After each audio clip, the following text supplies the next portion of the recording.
Hello students. तो आज हम स्टार्ट करते हैं क्लास 6 to 8 के इम्पोर्टेंट टॉपिक्स में से इम्पोर्टेंट टॉपिक फ्रैक्शंस, टॉपिक 3 यानी टॉपिक 3 फ्रैक्शंस। इस टॉपिक में आपको बताया जाएगा कि how to create fractions, fractions कैसे बनाए जाते हैं, फ्रैक्शंस की कंपेयर किस प्रकार से की जाती है, और फ्रैक्शंस अगर आपको दिए हों दो या दो से अधिक फ्रैक्शंस दिए हों तो how to write them in ascending and descending order, किस प्रकार से उनको असेंडिंग ऑर्डर में और डिसेंडिंग ऑर्डर में रखा जाता है, क्या तरीका है उसका। तो यहाँ पर आपको वो सीखने को मिलेगा।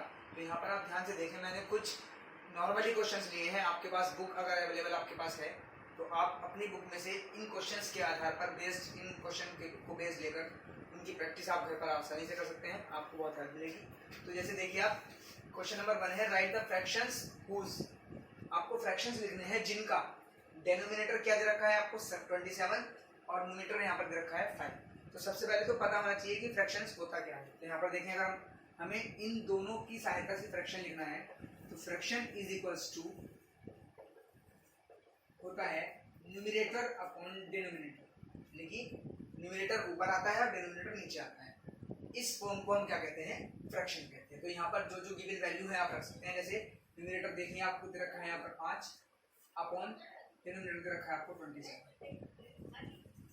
इस प्रकार से आपका ये फ्रैक्शन सामने आता है। सेकंड क्वेश्चन है आपके पास, न्यूमरेटर आपको 10 दिया हुआ है और डिनोमिनेटर आपको दिया हुआ है 29। तो इसको भी आपको फ्रैक्शन के रूप में लिखना है। तो आप लिख सकते हैं कि fraction is equals to numerator upon denominator, यानी कि न्यूमरेटर आपके पास कितना है 10 और डिनोमिनेटर आपके पास रखा है 29। इस प्रकार से इसी प्रकार के अन्य क्वेश्चंस, अदर्स क्वेश्चन भी आप आसानी से कर सकते हैं।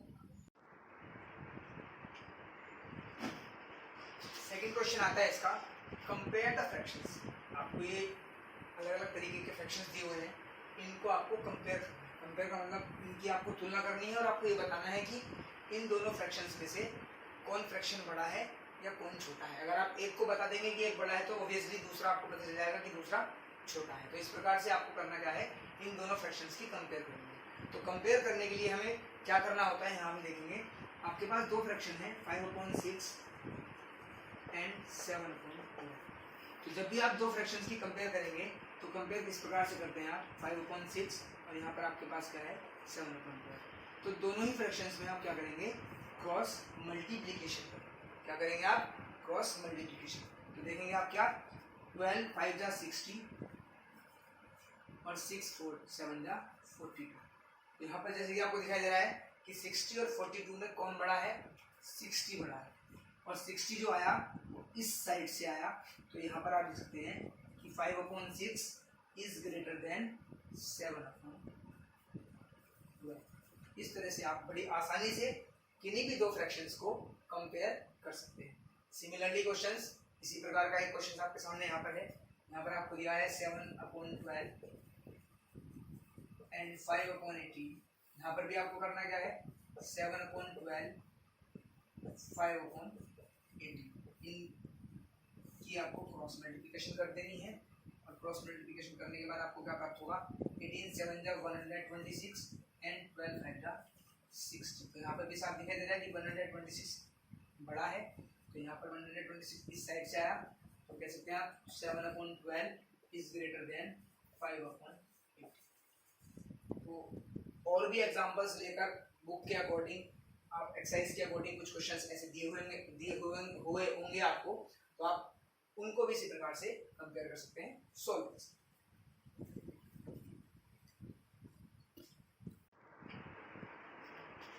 अब आते हैं क्वेश्चन नंबर 3 की तरफ। अब हमें क्या करना है, कुछ ये आपको 3 फ्रैक्शंस दे रखे हैं, अरेंज इन असेंडिंग ऑर्डर। इन तीनों फ्रैक्शंस को असेंडिंग ऑर्डर में हमें अरेंज करना है। असेंडिंग ऑर्डर का मतलब आप समझे क्या होता है, आरोही क्रम। आरोही क्रम से मतलब होता है बढ़ता हुआ क्रम, यानी कि सबसे पहले आपको सबसे छोटी संख्या को रखना है, उसके बाद उससे बड़ी, फिर उससे बड़ी, फिर सबसे बड़ी संख्या को रखना है। इस प्रकार का क्रम जो कहलाता है, यानी कि बढ़ता हुआ क्रम ही क्या कहलाता है, असेंडिंग ऑर्डर कहलाता है। तो कैसे पता करें कि यहाँ पर कौन संख्या छोटी है और कौन बड़ी है। तो जब भी आप फ्रैक्शंस को क्या करते हैं, अरेंज करते हैं असेंडिंग ऑर्डर में या डिसेंडिंग ऑर्डर में, तो सबसे पहले आपको ये सुनिश्चित करना है कि सभी परिमेय संख्याओं का हर यानी कि डिनोमिनेटर सेम है या नहीं है। अगर सेम है, सभी फ्रैक्शंस का डिनोमिनेटर सेम है, तो न्यूमरेटर के आधार पर हम उनको असेंडिंग या डिसेंडिंग ऑर्डर पे आसानी से पुट कर सकते हैं। बट अगर डिनोमिनेटर सेम नहीं है तो फर्स्ट स्टेप इज दैट हमें क्या करना होगा, हमें डिनोमिनेटर सेम करना होगा, तीनों का डिनोमिनेटर सेम करना होगा। और डिनोमिनेटर सेम करने के लिए हमारे पास प्रोसेस क्या है, तो देखिए आपके पास 12, 6 और 9 ये तीनों ही फ्रैक्शंस के अलग अलग डिनोमिनेटर हैं, तो हमें क्या करना है, इन तीनों का एलसीएम लेना है। Taking LCM of 12, 6 and 9। यहाँ पर मैं आपको एलसीएम लेकर दिखा देता हूँ। 12, 6, 9, 2 से आप डिवाइड करेंगे, 2 6 या 12, 2 3 या 6, 9 एज इट इज ही रहेगा। फिर 2 से डिवाइड हो जाएगा ये, तो 2 3 या 6, 3 ऐसे ही रहेगा, 9 यहाँ पर ऐसे रहेगा आपके पास, 3 बन जा 3, 3 बन जा 3 और 3 3 या 9, 3 बन जा 1 जा और 3। यहाँ पर अगर आप एलसीएम देखें तो एलसीएम आपके पास आएगा कितना, 2 into 2 into 3 into 3, यानी कि 2 2 जा 4, 4 3 जा 12 और 12 3 जा 36। आपके पास एलसीएम क्या आया, 36। तो एलसीएम जब आपके पास 36 आया, अब हमें करना क्या है कि एवरी फ्रैक्शंस के डिनोमिनेटर को, प्रत्येक फ्रैक्शन के डिनोमिनेटर को हमें क्या करना है, 36 में कन्वर्ट कर देना है। तो देखिए आप, फर्स्ट फ्रैक्शन आपके पास है 11/12, 12 को 36 बनाने के लिए हमें करनी पड़ेगी 3 से मल्टीप्लाई, और जब हम डिनोमिनेटर में मल्टीप्लाई करेंगे तो हमें न्यूमरेटर में भी मल्टीप्लाई करनी है, जिससे कि फ्रैक्शंस एज इट इज रहे, उसमें कोई चेंज ना हो। तो 11 3 जा 33 अपॉन 12 3 जा 36। सेकंड फ्रैक्शन देखिए आप, 5/6, यहाँ पर आप 6 की मल्टीप्लाई करेंगे, यहाँ पर भी 6 की, 5 6 जा 30 और 6 6 जा 96। थर्ड फ्रैक्शन आपके पास है 7/9, मल्टीप्लाई करेंगे आप 4 से, यहाँ पर ऊपर भी 4 से हो जाएगी, तो क्या मिला आपको, 7 4 जा 28 अपॉन। अब इन फ्रैक्शंस के चेंजेस फ्रैक्शंस आपको मिल गए, इनको आप आसानी से, चूंकि आप देख रहे हैं यहाँ पर सभी के डिनोमिनेटर सेम है, इनको आप आसानी से असेंडिंग ऑर्डर में क्या कर सकते हैं, पुट कर सकते हैं। तो लिखेंगे आप यहाँ पर क्या, क्लियरली इनको असेंडिंग ऑर्डर में रखेंगे आप। सबसे पहले आता है 28/36,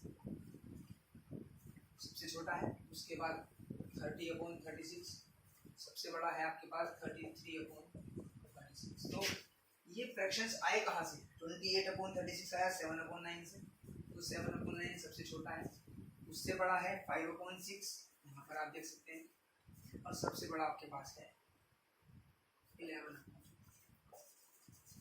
इस तरह से आप फ्रैक्शंस को असेंडिंग ऑर्डर में रख सकते हैं। अब आते हैं क्वेश्चन नंबर 4 पर, अरेंज इन डिसेंडिंग ऑर्डर। अब हमें ये इन फ्रैक्शंस को, जो गिवन फ्रैक्शंस हैं, इनको डिसेंडिंग ऑर्डर में लिखना है। डिसेंडिंग ऑर्डर का मतलब क्या होता है कि पहले आपको बड़ी संख्या लिखनी है, फिर उससे छोटी, फिर उससे छोटी, फिर उससे छोटी, यानी कि घटता हुआ क्रम, अवरोही क्रम जो होता है वो डिसेंडिंग ऑर्डर कहलाता है। तो यहाँ पर आपको 3 फ्रैक्शन दिए हैं, तो जैसे कि आपको बताया गया था क्या, कि सबसे पहले देखना है कि तीनों फ्रैक्शंस या चारों फ्रैक्शंस के डिनोमिनेटर सेम है या नहीं है। जैसे कि आपको दिखाई दे रहा है यहाँ पर वो डिनोमिनेटर सेम नहीं है, तो उन तीनों डिनोमिनेटर को आपको क्या करना है, लेना है और उनका एलसीएम लेना है। तो टेकिंग एलसीएम ऑफ 20, 15 एंड 10, तो यहाँ पर हम एलसीएम लेते हैं। देखिए 20, 15, 10 का एलसीएम लिया जाएगा, उसे डिवाइड करेंगे, 10 जब बार हो जाएगा, ऐसे रहेगा ये, यहाँ पर 5, 2 से करेंगे 5, 15 ऐसे ही, 5 ऐसे ही, अब आप लेंगे 3, 5 को ऐसे लिखेंगे, 3 5 या 15, 5 ऐसे ही, 5 बन जा 5 बन जा। तो अगर आपके पास एलसीएम की बात करें तो एलसीएम क्या आया, यह है आपके पास 2 into 2 into 3 into 5, 2 2 जा 4, 4 3 जा 12 और 12 5 जा 60, 60 आपके पास एलसीएम। अब इस एलसीएम को क्या करना है, सभी के डिनोमिनेटर को इस एलसीएम में कन्वर्ट करना है, यानी कि 60 बनाना है सभी के नीचे। तो सबसे पहले देखिए आप, पहला फ्रैक्शन आपके पास है 70/20, तो 20 को 60 बनाने के लिए मालूम ही है आपको, 20 3 जा 60, 3 से मल्टीप्लाई कर देंगे आप, यहाँ पर भी ऊपर 3 से मल्टीप्लाई हो जाएगी। अब आगे आएंगे तो 17 3 जा 51/6, यहाँ पर नीचे देखेंगे आप 11/15 आपके पास सेकंड फ्रैक्शन है, यहाँ 4 से मल्टीप्लाई करेंगे, यहाँ भी 4 से, 11 4 जा 44 और अपॉन 15 4 जा 60। थर्ड फ्रैक्शन क्या है आपके पास 7 अपॉन 10।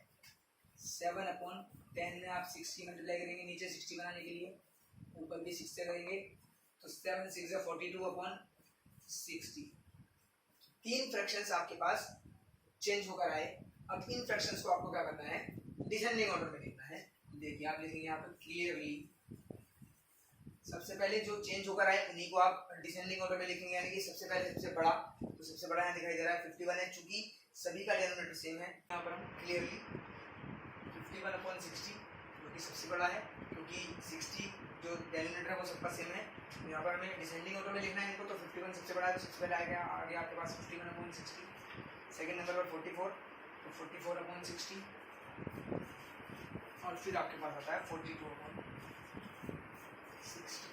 सो अब ये जो आए हैं ये कहाँ से आए हैं, 51 अपॉन 60 आया आपके पास 17 अपॉन 20 से, तो 17 अपॉन 20, 44 आया है 11 अपॉन 15 से और 42 अपॉन 60 आया है 7 अपॉन 10 से। यहाँ पर आप इस प्रकार से various types of these questions, इस प्रकार के अन्य क्वेश्चंस भी आप अपनी बुक में प्रैक्टिस के रूप में आप कर सकते हैं।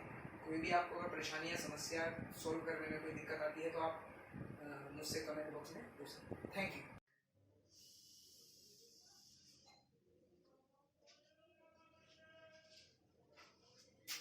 अब आगे आते हैं फ्रैक्शंस में, एडिशन ऑफ फ्रैक्शंस।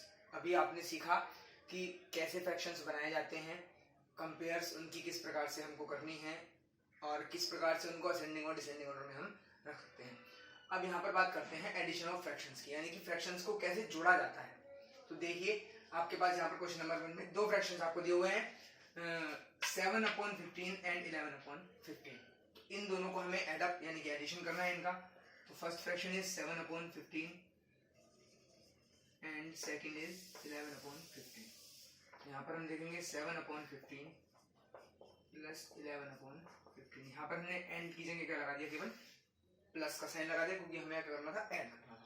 अब जब भी आप किन्हीं भी दो फ्रैक्शंस को या तीन फ्रैक्शंस को आप जोड़ेंगे तो सबसे पहले हमें ये कंफर्म करना होगा, ये देखना होगा कि जो दो या तीन फ्रैक्शंस आपको दिए गए हैं उनके डिनोमिनेटर कैसे हैं, उनके डिनोमिनेटर अलग अलग हैं या सेम है।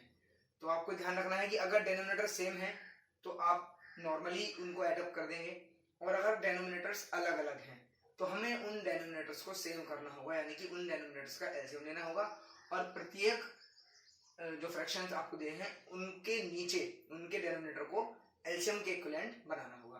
तो चूंकि यहाँ पर आपको दिखाई दे रहा है कि दोनों का डिनोमिनेटर जो है वो बिल्कुल सेम है, तो यहाँ पर एलसीएम भी जो आएगा वो सीधे सीधे 15 आएगा। तो साधारण लैंग्वेज में आप समझ सकते हैं कि दोनों के नीचे 15 है तो एलसीएम भी 15 आ जाएगा।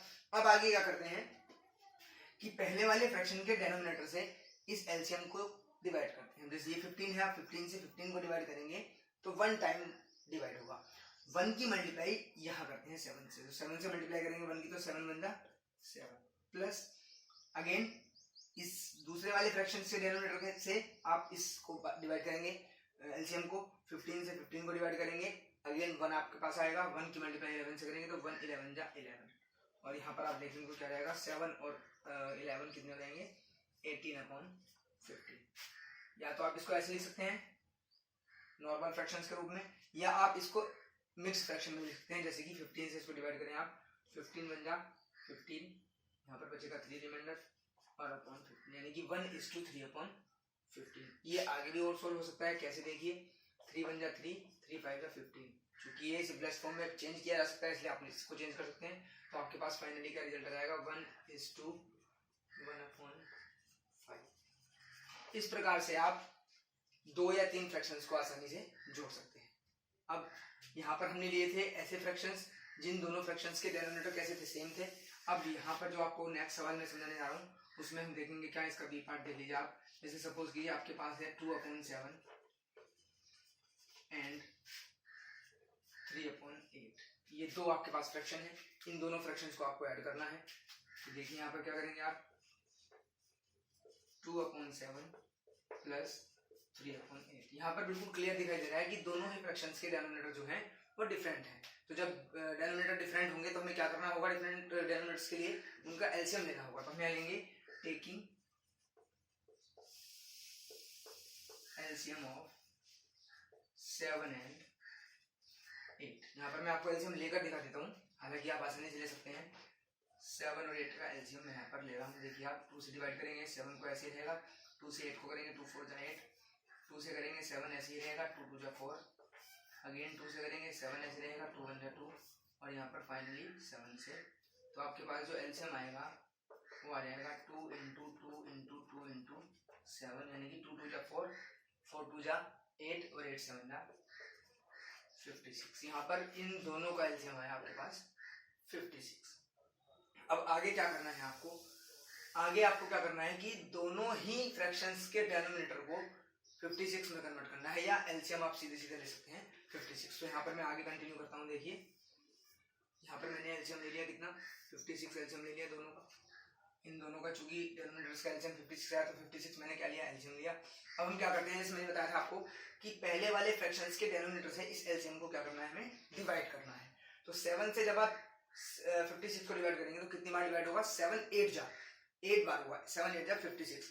तो जितनी बार भी वो डिवाइड होगा उस नंबर की मल्टीप्लाई ऊपर वाले डिनोमिनेटर से, यानी कि ऊपर जो लिखा है डिनोमिनेटर उससे करते हैं। तो कितनी बार डिवाइड हुआ था हमारा, 8 टाइम्स। 7 8 जा 8, 8 की मल्टीप्लाई 2 से कर देंगे आप, तो 8 2 जा 16 प्लस यहाँ पर 8 से इसको डिवाइड करेंगे आप 56 को, तो कितनी बार होगा, 7 टाइम्स होगा। 7 की मल्टीप्लाई किससे करनी है आपने, 3 से, तो 7 3 जा 21। और यहाँ पर अगर हम देखेंगे तो 1 और 6 7, 2 और 1 3, 37/56। अब चूंकि ये सिंपलेस्ट फॉर्म में चेंज नहीं किया जा सकता, इसीलिए आप इसको यहीं पर छोड़ देंगे और आपका यही क्या होगा, आंसर। इस प्रकार से आप सेम डिनोमिनेटर वाले फ्रैक्शंस को या डिफरेंट डिनोमिनेटर वाले फ्रैक्शंस को इस प्रकार हम बात करेंगे सबट्रैक्शन ऑफ फ्रैक्शंस, यानी कि फ्रैक्शंस के अंतर की, यानी कि किस प्रकार से दो फ्रैक्शंस या 2 या 3 फ्रैक्शंस को हम घटा सकते हैं, उनका डिफरेंस कैसे हम निकाल सकते हैं। तो देखिए यहाँ पर आपके पास दो फ्रैक्शन है, 15/7 -2/7। तो जैसे कि आपको अभी लास्ट टाइम बताया था कि सबसे पहले ये देखना होता है कि जो भी आपको फ्रैक्शन दिए हुए हैं उनके डिनोमिनेटर सेम है नहीं है। अगर सेम होते हैं तो हम एज इट इज उनको ऐड या एज इट इज उनको सब्ट्रैक्ट कर सकते हैं। लेकिन यदि दोनों ही डिनोमिनेटर अलग अलग हों या 2 या 3 जो भी आपको फ्रैक्शन रखे हैं उनके डिनोमिनेटर्स अलग अलग हो, तो उनका हमें क्या लेना पड़ता है, एलसीएम। तो यहाँ पर एलसीएम लेने की कोई आवश्यकता नहीं है क्योंकि दोनों ही सेम है। तो यहाँ पर सीधे सीधे एलसीएम जो आएगा आपके पास क्या आएगा, 7 आएगा, जो कि दोनों ही फ्रैक्शंस के अंदर डिनोमिनेटर एक जैसा है। अब क्या करना है, 7 से 7 को डिवाइड करना है, 1 टाइम्स डिवाइड होगा, 1 की मल्टीप्लाई 15 से कर देंगे आप, 1 15 जा 15। 7 से फिर 7 को डिवाइड करेंगे, 1 बार होगा, 1 की मल्टीप्लाई 2 से करेंगे, 1 2 जा 2, और यहाँ पर आपके पास रहेगा 15 में से 2 जाएंगे तो 13/7। इसको आप मिक्स फॉर्म में लिख सकते हैं, 7 1 जा 7, यहाँ पर माइनस करेंगे तो 6 आ जाएगा, 1:6/7। तो सेम डिनोमिनेटर के फ्रैक्शंस अगर आपके पास है तो इस प्रकार से उनको आप माइनस कर सकते हैं। सेकंड बी पार्ट देख लीजिए आप, आपके पास कोई भी फ्रैक्शन हो सकता है, सपोज दैट 5/3 -2/7, ये आपके पास फ्रैक्शन है।